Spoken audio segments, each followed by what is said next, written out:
Hello friends, आज हम basic simple sentence सीखने जा रहे हैं जिसमें मैं आपको वर्ब ऑफ टू बी, जिसमें कुछ होना, जैसे आदमी के पास आदमी बोलता हो, कोई भी व्यक्ति कहता हो कि मैं एक अध्यापक हूँ, वह मेरा भाई है, या वर्ब ऑफ टू बी कि मेरे पास एक कार है, मेरे पास एक गाड़ी है।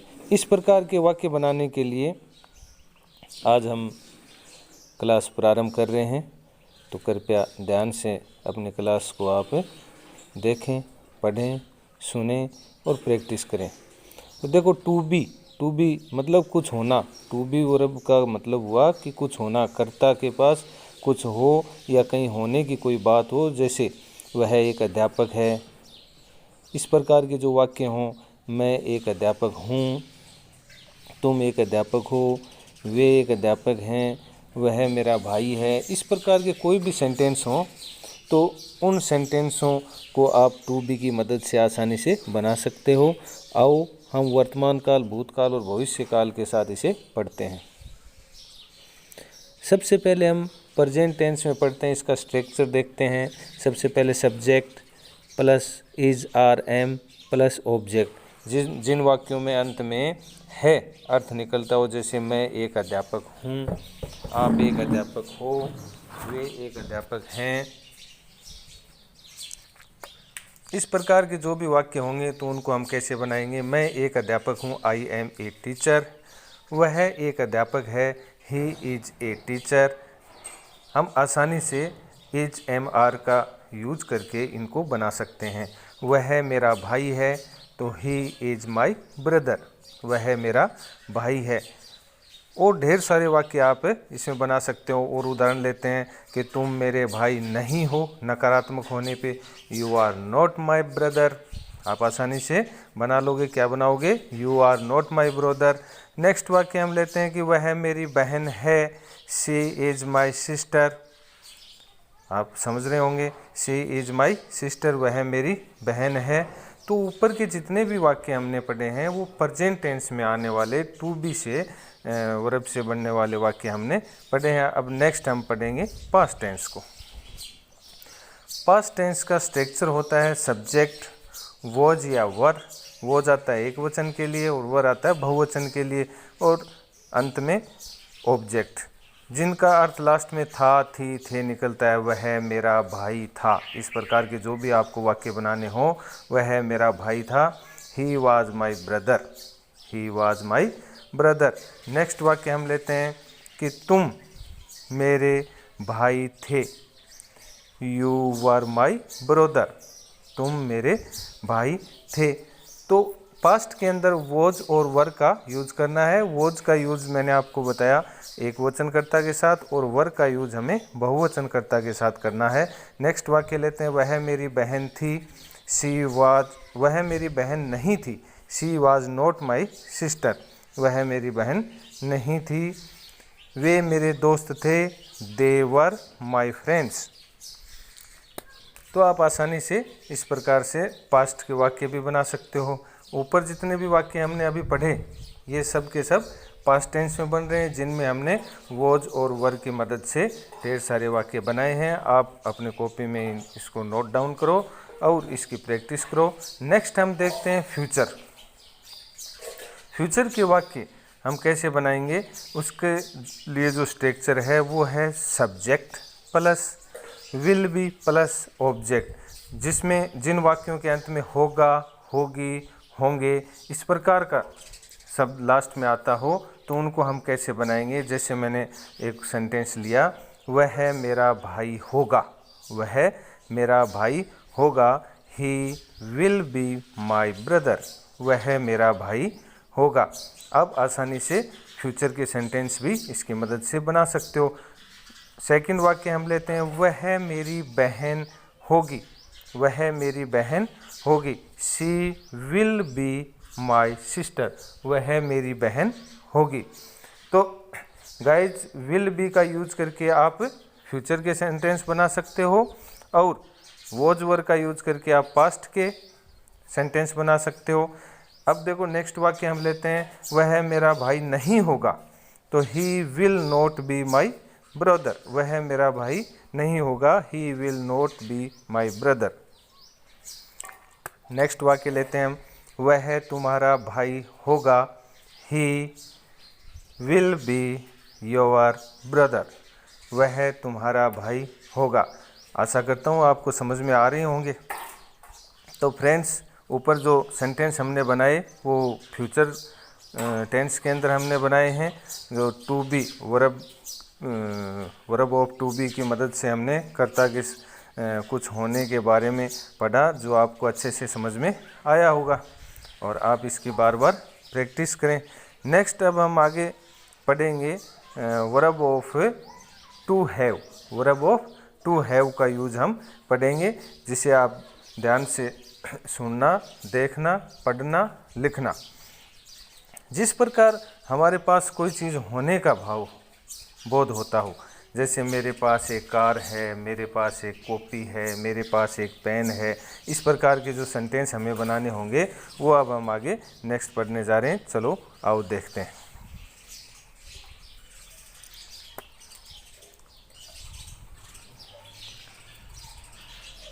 पीछे हमने पढ़ा था वर्ब ऑफ टू बी, अब हम पढ़ेंगे verb of to have. Have का मतलब पास है या रखना है। पास है या रखना है।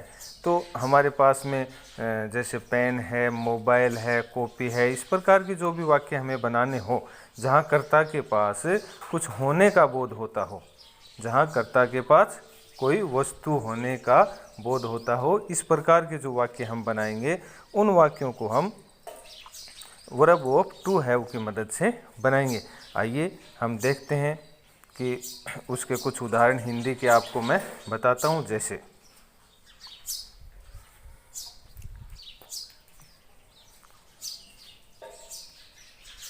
चलो देखते हैं। एक नंबर, मेरे पास एक कॉपी है। मेरे पास एक कॉपी है। सेकंड देखो, तुम्हारे पास एक कॉपी है। इस प्रकार के जो वाक्य होंगे, मेरे पास एक कॉपी है, तुम्हारे पास एक कॉपी है, तुम्हारे पास एक गन है, तुम्हारे पास एक बैग है, या मेरे पास एक बैग है, हमारे पास एक कॉपी है। इस प्रकार के जो वाक्य होंगे वो हम वर्ब ऑफ टू हैव की मदद से बनाएंगे, जिसमें सीधा सीधा अर्थ निकलता है कि कर्ता के पास कुछ होने का बोध होता हो। कर्ता के पास कुछ होने का बोध होता हो। इस प्रकार के जो वाक्य होंगे, उन वाक्यों को हम आसानी से वर्ब ऑफ टू हैव की मदद से बना पाएंगे। मेरे पास एक कॉपी थी, मेरे पास एक कॉपी होगी। इस प्रकार के जो भी प्रेजेंट के, पास्ट के, फ्यूचर के जो भी सेंटेंस होंगे, उन सभी सेंटेंसों को हम वर्ब ऑफ टू हैव की मदद से आसानी से बना लेंगे। चलो इसको हम डिटेल से पढ़ते हैं।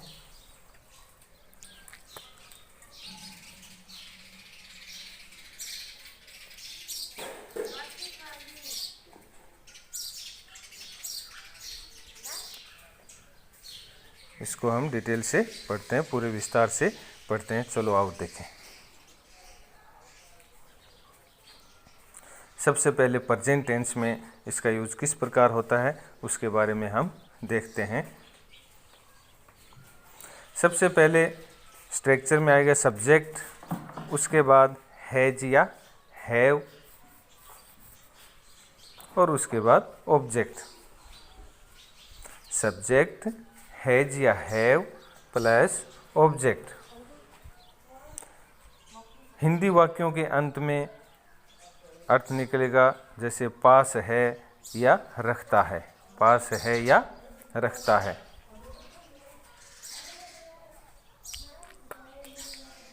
पास है या रखता है। मेरे पास समय है। मान लो ये वाक्य लिया हमने हिंदी का, मेरे पास समय है, तो मेरे पास I have time. I have time, मेरे पास समय है। आप आसानी से बना सकते हो। सेकंड वाक्य हम लेते हैं, मेरे पास एक कॉपी है। मेरे पास एक कॉपी है। I have a copy. I have a copy. मेरे पास एक कॉपी है। थर्ड वाक्य लेते हैं हम। मेरे पास समय नहीं है।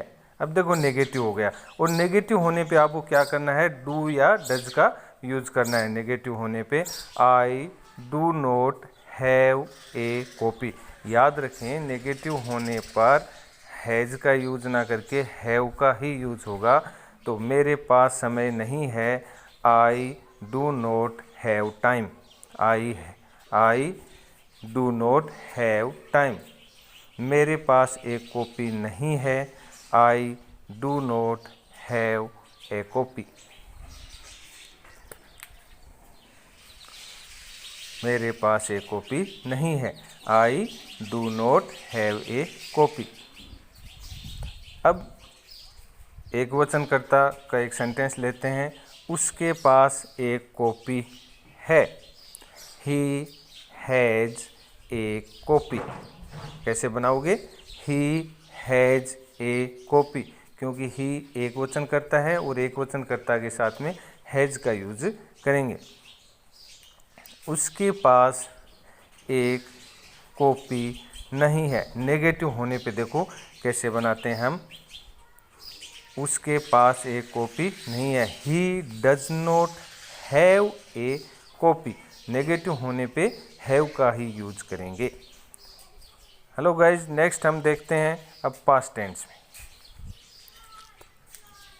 पास्ट टेंस में हम इसका यूज किस प्रकार से करते हैं, चलो आइए देखते हैं।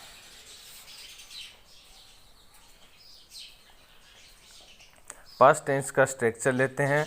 सबसे पहले इसमें सब्जेक्ट आएगा plus head plus object. Hindi वाक्यों के अंत में आएगा पास था या फिर रखता था। पास था या रखता था।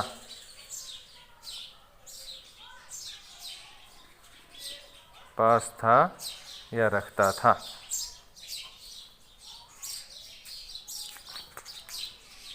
पास था या रखता था। आओ हम एक सेंटेंस लेते हैं।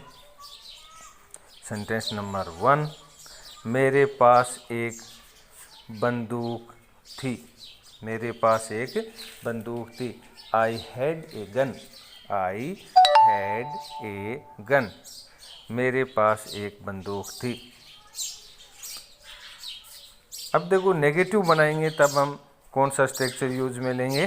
सबसे पहले सब्जेक्ट, उसके बाद डिड नॉट और उसके बाद हैव। अब हैड नहीं आएगा, have. Subject did not have plus object. क्यों? क्योंकि ये सेंटेंस हमारा नकारात्मक होने वाला है। नेगेटिव होने पे हैड की जगह हैव का यूज करेंगे, क्योंकि इसमें सहायक क्रिया डिड आ गई है। और जिसमें सहायक क्रिया ना आए, सकारात्मक वाक्य हो, तो हैड की जगह हैड का ही यूज होगा।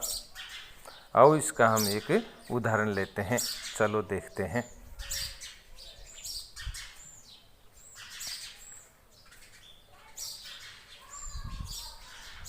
मेरे पास एक बंदूक नहीं थी।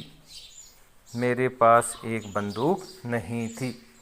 I did not have a gun. I did not have a gun.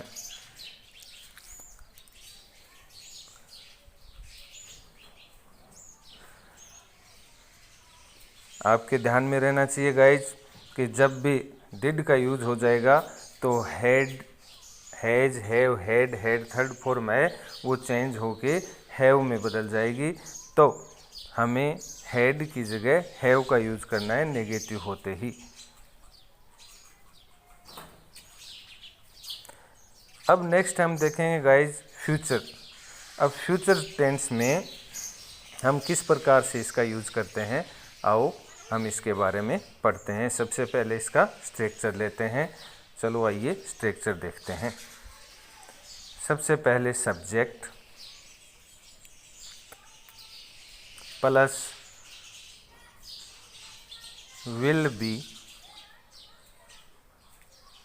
Will have, subject plus will have plus object. जैसे पास होगा या रखता होगा या रखेगा। पास होगा,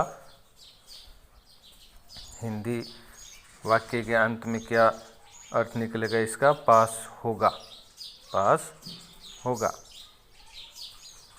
अब हम इसके उदाहरण लेते हैं और उदाहरणों से आपको समझाते हैं। चलो आइए देखते हैं। Sentence number first,